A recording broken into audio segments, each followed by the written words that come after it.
ஓம் நமச்சிவாய.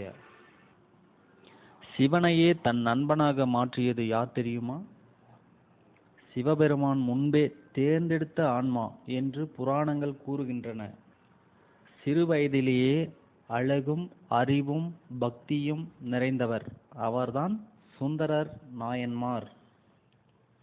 திருநாவலூர் என்ற புனித ஊரில் சிவபக்தி நிறைந்த குடும்பத்தில் நம்பி ஆரூரார் பிறந்தார். சிறு வயதிலேயே சிவனை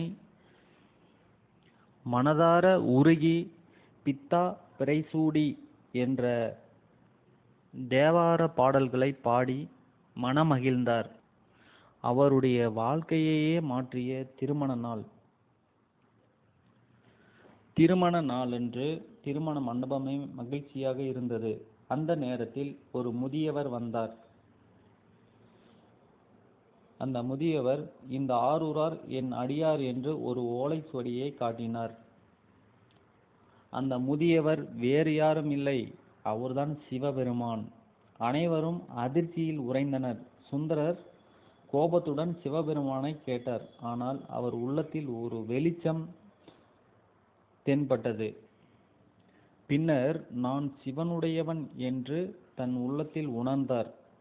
அந்த நாளில் இருந்து அவர் சுந்தரமூர்த்தி நாயன்மார் என்று அன்போடு சிவனுடன் உரிமை கொண்ட பக்தன் அவரே.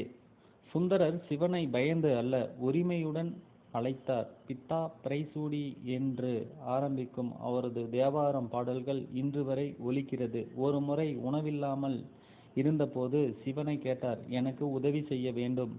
அடுத்த நாள் தங்க நாணயங்கள் கிடைத்தன. பக்தன் கேட்டால் சிவன் தருவார் என்பதற்கு சுந்தரரே ஒரு உயிரோட சாட்சி. ஒரு சமயம் சுந்தரர் தன்னுடைய தவறால் பார்வையை இழந்தார் என்று வரலாறு சொல்கிறது.